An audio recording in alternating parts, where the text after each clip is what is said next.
बिल्कुल सही बात है। हमारी जो क्वालिटी ऑफ स्लीप है वो इम्पैक्ट हुई है, और इसकी एक बहुत बड़ी वजह है कि हमारे बेडरूम में घुस गया है हमारा स्मार्टफोन। हमारे स्मार्टफोन और हमारे इलेक्ट्रॉनिक्स जो गैजेट्स है ना, ये हमारे क्वालिटी ऑफ स्लीप को न चाहते हुए भी इम्पैक्ट कर रहा है। ऐसी बहुत सारी स्टडीज हैं जिसने इस बात को बताया है। दूसरी सबसे बड़ी चीज है, आम जनमानस के लिए या आम भाषा में हम सोचते हैं सोना ही तो है, क्या फर्क पड़ता है थोड़ा लेट सो जाएंगे थोड़ा कम सो जाएंगे तो हमने नींद को जरूरी एक जरूरी व्यायाम से उसको एक नॉर्मल एक्टिविटी बना दिया है। बहुत जरूरी है नींद। एक अच्छी नींद हमारे पूरे अगले दिन को तय करती है। एक अच्छी क्वालिटी स्लीप बहुत जरूरी है, जो ये तय करता है कि आने वाले अगले दिन में हम कैसा बिताने वाले। जैसा अभी डॉक्टर साहब बोल रहे थे, नींद एक ऐसी चीज है जहां हमारा बॉडी रेस्ट तो करता है, साथ ही साथ खुद को रिजुविनेट करने की भी एबिलिटी रखता है। अगर किसी भी मशीन को अगर समय ही नहीं मिलेगा खुद को रिसेट करने के लिए, खुद को रिजुविनेट करने के लिए, वो थक जाएगा। और नींद ना आना अपने आप में एक समस्या है, और नींद ना आने की वजह से और सारी समस्याएं आ सकती है। अक्सर जब हम नींद को सोचते हैं तो मन में आता है मैं तो 6 घंटे सोता हूं, 8 घंटे सोता हूं। सही बात है, लेकिन वो 6 घंटे या 8 घंटे क्या आपकी क्वालिटी स्लीप है? और इस क्वालिटी को हम कभी भी सब्जेक्टिवली जज नहीं कर सकते। मेडिकल साइंस में बहुत सारे ऐसे टेस्ट हैं। अगर मैं वेलनेस की बात करूं, वहां ऑरा स्कैनिंग है, जिससे हम ये पता कर सकते हैं कि आपका स्लीप पैटर्न है क्या। और जब जैसे हम नॉर्मल अपने जैसे कोलेस्ट्रॉल के टेस्ट कराते हैं या बीपी के टेस्ट कराते हैं, वैसे हम अपने स्लीप की भी टेस्ट करा सकते हैं, और हमें करवाना चाहिए। ये जानकारी रखना कि हमारी स्लीप कैसी है किसी भी प्रॉब्लम को समझने के लिए बहुत जरूरी है। और एक बार हमने इसको समझ लिया तो फिर हमारे लिए आगे आसान है कि हम ये ना माने कि भाई मेरी नींद अच्छी है। प्रूफ होना चाहिए, सही कह रहे हैं जरूरी। आप सिद्धार्थ जी। तो सांची जी, जैसा सिद्धार्थ जी ने कहा कि मतलब हम सभी ऐसा मानते हैं ना, भाई सोना ही तो है, सो जाएंगे, उसमें क्या है, कभी भी सो जाएंगे, चलो कल थोड़ा कम हुआ, दिन में सो लेंगे, रात को सो लेंगे। पर क्या ऐसा कह के मैं अतिशयोक्ति तो नहीं करूंगा कि अब वक्त आ गया है कि जैसे लोग आपके पास आते हैं, अपनी डाइट के बारे में आपसे पूछते हैं, प्रॉपर डाइटिशियंस के पास आजकल जाते हैं, बहुत इन्फॉर्म्ड हो गए हैं, बहुत सचेत हो गए हैं अपने खाने को लेकर, शायद अब वो वक्त आ गया है कि लोगों को जाकर, जैसे स्लीप स्पेशलिस्ट है जब डॉक्टर भलोत्रा ही हो गए, अब ऐसे जाके आपको अपनी नींद के बारे में चर्चा करनी चाहिए, क्योंकि नींद वाकई में बहुत ज़्यादा निगलेक्टेड है।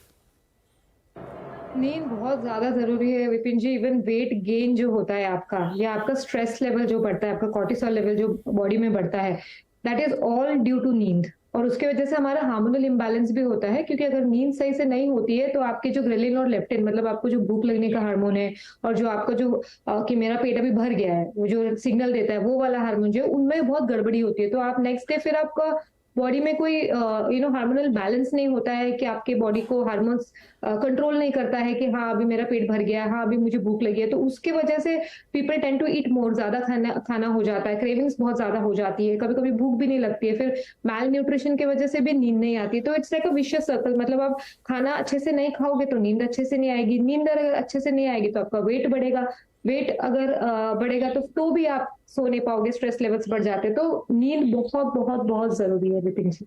राइट, तो नींद बहुत इंपॉर्टेंट है। और जैसा हम धीरे धीरे करके खाने के लिए सचेत हुए हैं, क्योंकि सांची जी हैं इसलिए मैं बात कर रहा हूँ, आज से 5-10 साल पहले जाइए तो डाइट को भी हम यही मानते थे कि हाँ ठीक है जो खाना है हो गया, लेकिन आज डाइट को लेकर हम और आप बहुत सचेत हैं, और वो चीज़ें फ़ायदा भी करती हैं हमें।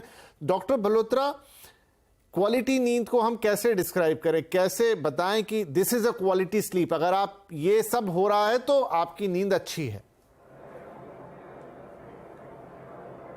सबसे पहले तो जो नींद के बाद सुबह उठते हैं और जो फ्रेशनेस आती है, जो शरीर को आराम की व्यवस्था होती है, वो तो सबसे पहले पेशेंट फील करता है। अब इस चीज़ को समझने से पहले एक बार हम ये जानना चाहते हैं कि स्लीप जो है वो है क्या और इसमें होता क्या है। तो जो साइंटिस्ट हैं और जो स्लीप स्पेशलिस्ट हैं वो स्लीप को वेरियस स्टेजेस में नापते हैं।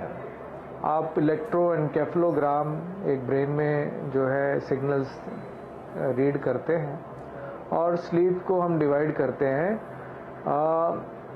वेरियस स्टेजेस में, stage 1, stage 2, stage 3, and then REM sleep. जिसमें सबसे ज़्यादा जो है मसल्स रिलैक्स हो जाते हैं। रैपिड आई मूवमेंट, सिर्फ उसमें आईज के ही मसल्स चलते हैं, आई रैपिडली मूव करती है, मगर शरीर के बाकी सब मसल एकदम शांत होकर रेस्ट करते हैं।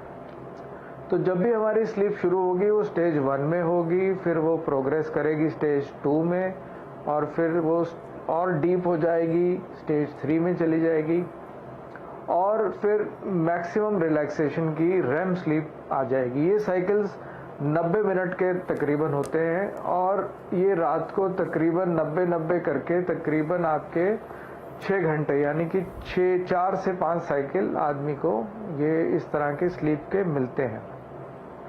अगर इन साइकिल्स में जिनका ड्यूरेशन जैसे रेम स्लीप की डेफिशिएंसी है, तो अगले दिन जो पेशेंट उठेंगे वो बिल्कुल थके हुए और बेचैन, और उनका ब्लड प्रेशर कंट्रोल नहीं रहेगा। तो जो स्लीप स्पेशलिस्ट है वो रात को सोते हुए पेशेंट के इलेक्ट्रोएन्केफेलोग्राफी, जो पार्ट है पॉलीसोम्नोग्राफी, सोमनो मतलब नींद, पॉली मतलब डिफरेंट पैरामीटर्स को स्टडी करना।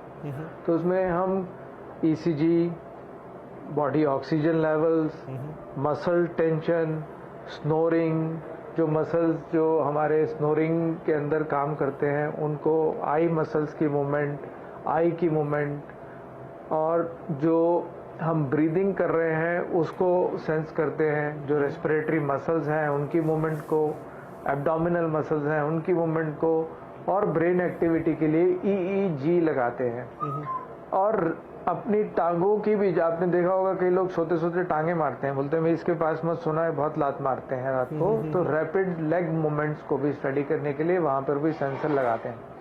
तो इस स्लीप स्टडी को जो रात भर चलती है, और जो हॉस्पिटल में ही नहीं घर पे भी आजकल हो सकती है, टेक्निक इतनी अच्छी आ गई है कि स्लीप स्टडीज आप अपने घर के कंफर्ट में भी करा सकते हैं। तो स्लीप विशेषज्ञ इन स्लीप स्टडीज से ये पता करते हैं कि कितनी देर में नींद शुरू हो गई, ईईजी में सिग्नल आ जाता है कि अब ये पेशेंट सो गए हैं, और किस क्वालिटी की नींद ये सोए हैं, और सोते समय इनको क्या क्या दिक्कत आई, क्या इनका ब्लड प्रेशर बढ़ गया सोते समय, या सोते समय इनकी पल्स रेट बढ़ गई या घट गई, या ऑक्सीजन बढ़ गया या घट गया। बढ़ेगा तो नहीं, घटता ही है जी। अगर कोई बीमारी हो तो इन सारे पैरामीटर्स को स्टडी करके देखा जाता है कि स्लीप की इनको, इस पेशेंट को क्या साधारण डिप्राइवेशन है, या सिंपल जो स्लीप हाइजीन फॉलो करें तो उसी से ठीक हो जाएंगे, या कोई स्लीप की सच में बीमारी है। तो स्लीप की बीमारी को इस तरह से हम डिटेक्ट करते हैं, और फिर उसके ऊपर एक्शन लेते हैं, पेशेंट को काउंसिल करते हैं और इलाज करते हैं। तो मुझे लगता है खैर स्लीप की